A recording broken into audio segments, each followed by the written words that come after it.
पेड़ों को लगाना ही हमारा काम नहीं है, उसकी रक्षा करना या पौधों को कहाँ लगाना, इसके बारे में थोड़ी मैं आपको जानकारी दूंगी।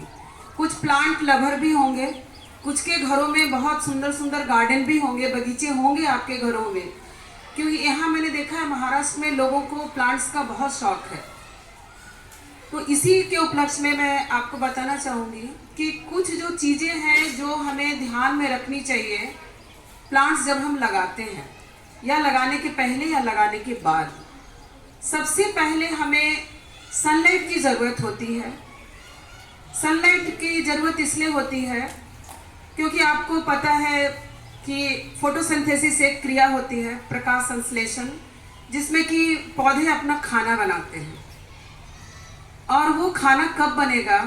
जब तक सनलाइट नहीं होगा वो खाना नहीं बन पाएगा। पौधे अपना खाना मीन्स फोटोसिंथेसिस का process will not be completed. उसको करने के लिए सनलाइट बहुत ज़रूरी है।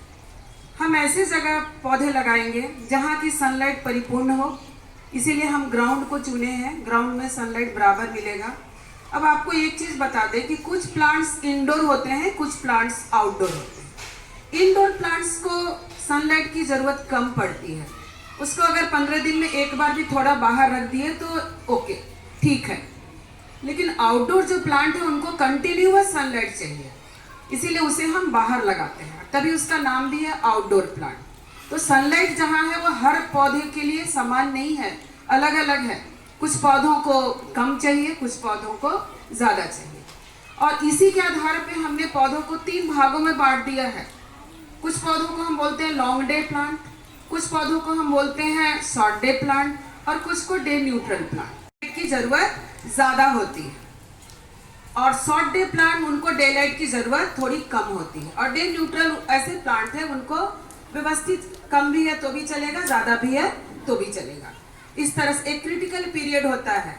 24 घंटा में 12 से ऊपर जो हो गया वो लॉन्ग डे हो गया, नीचे हो गया वो शॉर्ट डे हो गया, और बराबर है तो वो डे न्यूट्रल प्लांट के रूप में हम उसे अगर सरल भाषा में अगर बोलते हैं तो वो हम बता सकते हैं। तो ये तो हो गई सनलाइट की बात, जो कि पहली चीज़ें हैं प्लांट के लिए ज़रूरी। दूसरा होता है वाटर, पानी बहुत ज़रूरी है पौधों को। हम बारिश का मौसम क्यों सेलेक्ट करते हैं? यहाँ पे बारिश में हम क्यों पौधे लगाते हैं? क्योंकि उस समय रेन हो रहा है, बारिश हो रही है, उसके कारण पौधे आराम से लग जाते हैं। अब ये जहाँ तक पानी का सवाल है, ये भी इसके आधार पे भी हमने पौधों को 3 भाग में बांट दिया है, हाइड्रोफिटिक प्लांट, जीरोफिटिक प्लांट और मेसोफिटिक प्लांट। हाइड्रोफिटिक प्लांट मीन्स पूरा पानी में है, लोटस है, लिली है, अगर घर में आप लगाना चाहते हैं, हाइड्रिला है, वेलिस्नेरिया है, there are so many water plant. घर में लोग पॉट में पानी भर के रखते हैं, टाइफा है, तो इनको पानी में ही चाहिए, पूरा वो प्लांट्स पानी में डीप होना चाहिए। अगर आप उस प्लांट को चाहोगे कि कम पानी में लगाएंगे तो नहीं होगा। तो ये हमें जानकारी चाहिए कि जो वाटर प्लांट है उसे पानी में ही होना। दूसरा है जीरोफिटिक प्लांट, कैक्टस वगैरह जो आते हैं, एलोवेरा, कैक्टस, एगेव, एलोई, बहुत सारे जो प्लांट्स हैं जिसको कि पानी की कम जरूरत होती है। अब इनको अगर आप ज्यादा पानी दोगे तो प्लांट खराब हो जाएगा, वो प्लांट खराब हो जाएगा। इनको मिनिमम पानी चाहिए। Why? Because they can grow in scarcity of water. कम पानी में ये ग्रो होते हैं। 15 दिन में भी आप पानी देंगे एक बार तो वो अच्छे से रहेगा। स्नेक प्लांट घरों में आजकल बहुत लोग लगा रहे हैं, कोरोना काल में इसका बहुत प्रचलन हुआ, क्योंकि इसमें ऑक्सीजन बहुत ज़्यादा रिलीज करता है वो प्लांट, फोटोसिंथेसिस रेट फास्ट होने के कारण। और वो प्लांट आप सब अपने घरों में लगाइए, बेडरूम में लगाइए, ड्राइंग रूम में लगाइए स्नेक प्लांट को। क्यों? क्योंकि वो जो है एयर प्यूरिफायर है, वो आपके घरों के जो दूषित वातावरण है उसको वो शुद्ध करता है। So that is very important. Snake plant, अभी हम क्लास का गार्डन बनवा रहे हैं इको क्लब में, एटलीस्ट 2-2 प्लांट हम क्लास में भी लगवा रहे हैं। तो बच्चे क्लास में रखेंगे, एटलीस्ट उनको ये तो पता होगा कि ये वाला प्लांट है स्नेक प्लांट, तो इससे हमारा इन्वायरमेंट शुद्ध होता है। तो ये स्नेक प्लांट लगाइए, उसको पानी की भी ज़्यादा ज़रूरत नहीं होती है। कुछ प्लांट होते हैं मेसोफाइट, यानी ये जो चारों तरफ जितने प्लांट्स देख रहे हैं आप, ये सारे जो है मेसोफिटिक प्लांट्स हैं। ऐसा नहीं कि ये एकदम समर आया तो वो मर जाएगा, नहीं मरेगा। उसको जब हाँ सॉइल ड्राई है पानी डाल दीजिए, व्यवस्थित रहेगा। तो इस तरह से करके हमने वाटर के हिसाब से भी पौधों को 3 भाग में बांट दिया है। दूसरी चीजें आती है पॉट का सिलेक्शन। अगर ग्राउंड आपके पास नहीं है, कुछ लोगों का ये कहना होता है, जैसे बच्चे ही बोलते हैं, मैडम हमारे पास तो जगह ही नहीं है, हम तो फ्लैट में रहते हैं। अरे भाई, फ्लैट में रहते हो, आप गमले ही मत खरीदो ना। आप कोल्ड ड्रिंक पीते हो, कोल्ड ड्रिंक के बॉटल उठा लो, 10 बॉटल में प्लांट्स लगा लो, थोड़ा तो ऑक्सीजन प्यूरिफाई करेगा वो।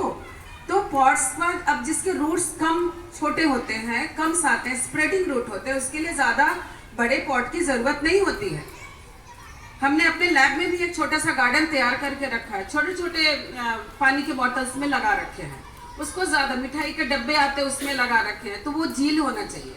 और हर व्यक्ति को अपने घर में भी कम से कम, नहीं भी आप फ्लैट में भी हैं तो भी 10-15 पौधे तो लगाइए। उससे क्या होगा, at least you are giving something to the nature. और कुछ प्लांट्स जिनके रूट्स बड़े होते हैं और टफी होते हैं, बहुत ज़्यादा टफ्ट में ग्रो होते हैं, तो उसके लिए हमें बड़े पॉट चाहिए, नहीं तो क्या होगा, उनके रूट आपस में उलझ जाएंगे तो उनको ग्रो होने नहीं देंगे। तो उसके लिए क्या है, हमें बड़े पॉट की ज़रूरत होती है। जैसे ये क्रोटन्स वगैरह है, ये सामने है आपके, इसको अगर हम जितना बड़ा पॉट देंगे उतना ही ये ज़्यादा अच्छे से ग्रो करेंगे। ये हो गया आपका पॉट्स का बात। दूसरा है न्यूट्रिएंट। हम लाइफ है, प्लांट्स में भी लाइफ है, हम खाते हैं एनर्जी के लिए, प्लांट्स को भी खाना देना पड़ेगा। तो न्यूट्रिएंट्स हम सॉइल में, अगर इस गमले में हमने लगा के छोड़ दिया तो सॉइल से ही वो ले रहा है न्यूट्रिएंट, वाटर एब्जॉर्ब कर रहा है, तो उसके सहारे वो जो भी micro nutrient, macro nutrient the roots is absorbing. Okay, तो अब ये खत्म हो जाएगा, तो हम क्या करते हैं, मालिका का हमारे क्या करते हैं, उसको खाद डालते हैं। तो आप भी अगर घरों में प्लांट्स रखते हो, ऐसा आपको लग रहा है कि अरे पौधे ये तो अच्छे से ग्रो नहीं हो रहे हैं, तो उसके लिए आप थोड़ा सा ऑर्गेनिक खाद डालिए या फर्टिलाइजर। हम फर्टिलाइजर की सलाह नहीं देंगे क्योंकि वो इन्वायरमेंट को पॉल्यूट कर रहा है, वाटर पॉल्यूट कर रहा है, सॉइल को पॉल्यूट कर रहा है। तो ऑर्गेनिक खाद बनाइए, घर में आप बना सकते हैं। आपके घर में रोज किचन वेस्ट होता है, छोटा सा, अगर आपके पास, फिर वही आती है, मैडम हमारे पास जगह नहीं है, एक बड़ा सा टब खरीद लीजिए, कोने में कहीं रख दीजिए उसको, और उसमें आप 1 लेयर सॉइल डालिए, सारे पिल्स डालिए रोज, फिर 1 लेयर सॉइल डालिए। ऐसा करेंगे 15-20 दिन में आपको अपने गार्डन के लिए खाद मिल जाएगा। तो ये हो गया खाद की बात। मैन्योर डालने से प्लांट्स हमारे अच्छे ग्रो होंगे। दूसरा आता है प्रूनिंग। प्रूनिंग का मतलब होता है कटिंग या उसको ट्रिमिंग। अब जैसे कुछ प्लांट्स होते हैं, फ्लावरिंग के बाद उनका ग्रोथ चेक हो जाता है, वो नहीं बढ़ते हैं। कॉमन एग्जांपल रोज है। रोज का प्लांट फ्लावर होने के बाद आपने देखा होगा कि ग्रोथ बंद हो गया, तो फ्लावर जैसे ही हो गया, ब्लूम हो गया, ड्राई हो गया, उसको कट कीजिए। कट करने से आप देखेंगे साइड से ब्रांचिंग आएगी, ऊपर से ग्रोथ नहीं होगा, साइड से ब्रांचिंग आएगी, फिर उसमें फ्लावर आएगा, उसको फिर कट कीजिए, फिर और साइड से ब्रांचिंग आएगी। इस तरह से आपके जो गुलाब के पौधे हैं वो क्या हो जाएगा, पूरा घना हो जाएगा, और पूरा एक गमले में आप बहुत सारे गुलाब आपको मिलेंगे। तभी देखिए हमारे गार्डन का गुलाब कितना अच्छा है, क्योंकि हर ईयर उसकी प्रूनिंग होती है बराबर, और बीच बीच में भी फ्लावर जब खत्म हो जाता है, झड़ जाता है, तो उसको कटिंग करते हैं। उससे क्या होता है कि उसकी ब्रांचिंग ज्यादा होती है। या कोई प्लांट आपको खूब बूसी बनाना है, झाड़ियों वाला बनाना है, तो उसको भी आप कट करते जाइए, तो आपको बहुत बूसी झाड़ आपको मिल जाएगा। ये हो गया आपका प्रूनिंग। लास्ट में आती है वीडिंग। वीडिंग का मतलब कुछ जो प्लांट्स होते हैं, जब आप ग्रो करते हैं तो उसमें बहुत सारे अनवांटेड प्लांट, जो प्लांट में नहीं चाहिए होता है, वो प्लांट आ जाते हैं ना, तो उसको हमें क्या करना है, रिमूव करना है। क्यों? क्योंकि वो जो वीड वहाँ लगा हुआ है प्लांट्स में, दे विल कम्पीट किसके लिए, फूड के लिए, सनलाइट के लिए, वाटर के लिए, सब के लिए वो झगड़ा वहाँ कर रहा है उसके साथ, किसके साथ, पौधों के साथ। तो उसको अगर हम नहीं निकालेंगे तो उसका खाना तो वो ले रहा है। अब बीड्स का एक कैरेक्टरिस्टिक फीचर होता है कि वो बहुत जल्दी ग्रो होता है, और ग्रो होने से क्या कर रहा है, आपके जो मेन प्लांट्स है उसको वो हैम्पर करेगा, खराब कर देगा। तो वीडिंग इज वेरी इंपॉर्टेंट।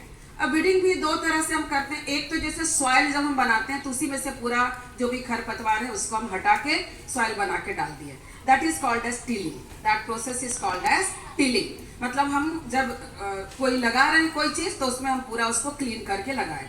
उसके बाद भी आपको कुछ सीड्स बहुत छोटे होते हैं, हमें नहीं दिखाई पड़ते हैं, जब उसमें पानी वानी जाता है तो वो ग्रो होता है।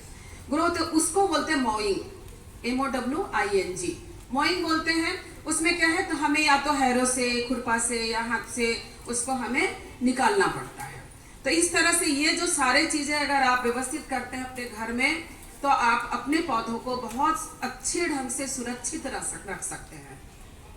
तो सभी प्लांट लवर्स के लिए मैं रिक्वेस्ट करूंगी, या जो प्लांट लवर नहीं है वो भी प्लांट लवर आज से बन जाएं, और कम से कम अपने घरों में 10-10 पौधे आप लगाइए, जिससे कि आप प्रकृति को, नेचर को, हमारे मदर अर्थ को, एक माँ नहीं सुधारेगी तो कौन सुधारेगा, आपको ही सुधारना है। और ये जो हमारा मुहिम जो है, इसी साल 2024 में एक पेड़ माँ के नाम जो शुरू किया गया, ये हमारे प्रधानमंत्री जी ने बुद्ध जयंती पार्क, दिल्ली में एक पार्क है, वहां पे पीपल का पेड़ लगा के इसकी शुरुआत की गई। पीपल का पेड़ क्यों लगाते हैं? पीपल का पेड़ बहुत ज्यादा ऑक्सीजन देता है, इसीलिए पीपल का पेड़ हम लगाते हैं। आपने देखा होगा, जो हमारे बुजुर्ग हैं, हर गांव में एक पीपल की पेड़ होती थी, उसमें चबूतरा होता था, उसमें लोग बैठा करते थे। तो पीपल का पेड़ कैसा बहुत बड़ा हो जाता है, बहुत छाया देता है। तो अगर हम पीपल का पेड़ नहीं लगा सकते हैं, तो एटलीस्ट एक तुलसी का पौधा तो लगा ही दीजिए। और इन शब्दों के साथ मैं अपनी वाणी को विराम देती हूँ। Happy planting. Thank you.